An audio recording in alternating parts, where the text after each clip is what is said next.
The days had started blending into one another for Adrian. His office life was as mechanical as ever, yet the evenings felt different now.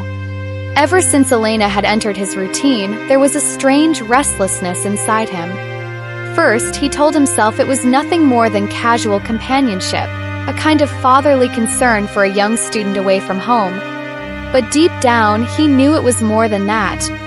One evening, they met again at the same cafe where it had all started. The rain was lighter this time, but the streets of London still shimmered under the lamplight.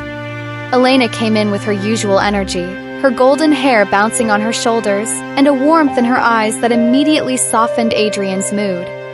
"You're early," she said, placing her coat on the chair. "I didn't want to miss the chance to see you," Adrian replied, smiling. Elena looked at him for a moment, as though trying to read his tone, but then quickly changed the subject. "I got the results of my first semester today. Not perfect, but good enough to keep my scholarship." "That's wonderful," Adrian said, genuinely happy. He wanted to reach across the table to place his hand on hers, but he hesitated. Elena noticed. For a second, her gaze lingered, and then she leaned back, sipping her coffee. "You remind me of my father sometimes," she said suddenly. "Not because of age, but the way you listen. He was always too busy for me. You're different." The words struck Adrian deeper than she could have imagined. He wanted to say, "I don't want to be a father figure," but he bit his tongue.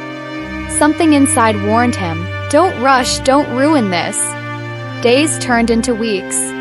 They began seeing each other more often, sometimes for coffee, sometimes at the park, sometimes even for late dinners. Adrian noticed how easily she laughed with him, how freely she spoke of her dreams. She wanted to work in art, perhaps move to Paris one day.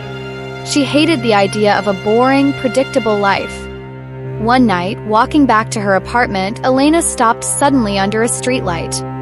"You're too kind to me," she said softly. Adrian shook his head. "Kindness should never surprise you. You deserve it." She looked up at him, her eyes shimmering. "Sometimes I feel guilty.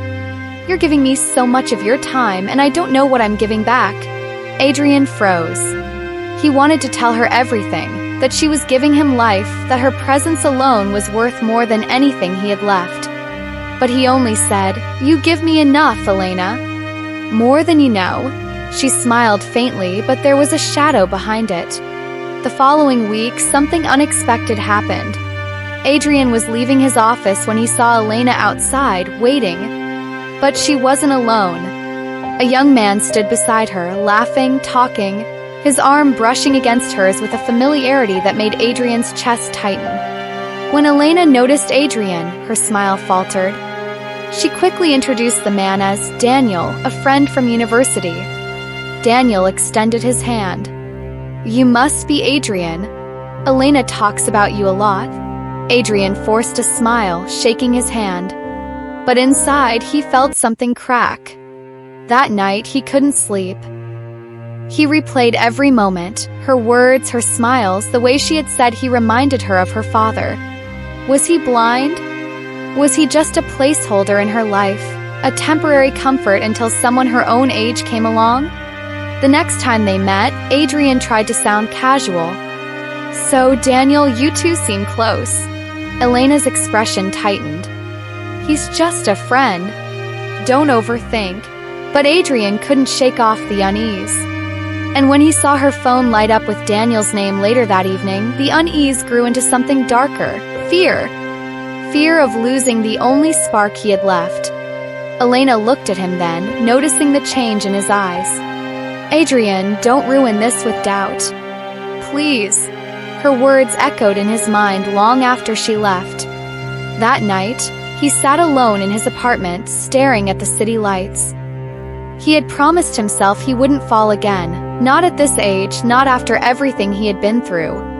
Yet here he was, entangled, vulnerable, waiting for a girl who might not even belong to him. And then, just as he was about to turn off the lights, his phone buzzed. A message from Elena. "We need to talk. Tomorrow. There's something I haven't told you."